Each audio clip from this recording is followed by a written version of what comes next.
আসসালামু আলাইকুম বন্ধুরা, আমি আবারও চলে আসলাম চটপট প্রেশার কুকারে চটপটি রান্না, যা অনেক তাড়াতাড়ি হয়ে যায়।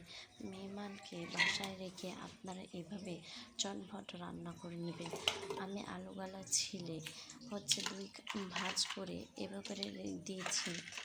রসুনগুলাকে গোটা গোটা আপনি দিতে পারেন, একটু স্ল্যাট কেটে কেটে নিয়ে আপনি এভাবে করে দিয়ে দিলে রসুন প্রেশার করে সিদ্ধ হয়ে যাবে। আপনার কাটা ছিলা ঝামেলা ছাড়া আপনি এভাবে চটভট প্রেশার কুকারে মেহমান ঘরে রেখে রান্না বান্না করতে পারবেন। আমি আজকে ডিম দিয়ে চটপটি রান্না করছি। আমি এভাবে ডিম দিয়ে চটপটি রান্না খেতে খুব ভালোবাসি। আপনাদের কাছে শেয়ার করুন, এভাবে আপনারা তাড়াতাড়ি করে প্রেশার কুকারে মেহমান রেখে আপনারা রান্না করতে পারবেন। আপনারা একবার হলো এভাবে রান্না করে দেখবেন, একবার ব্যবহার করে দেখুন কেমন খেতে ভালো লাগে আর কেমন স্বাদ হয়। আমি এই বেরেস্তা করে বেরেস্তা দিয়ে আবার দিয়ে রান্না দিয়ে দিয়েছি।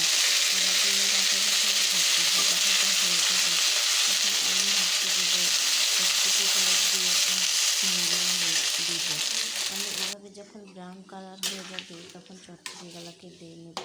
চটপটি আমি একটু সিদ্ধ করে একটু হালকা শক্ত শক্ত ভাব হলে খেতে অনেক ভালো লাগে এবং দেখতেও খুব ভালো লাগে।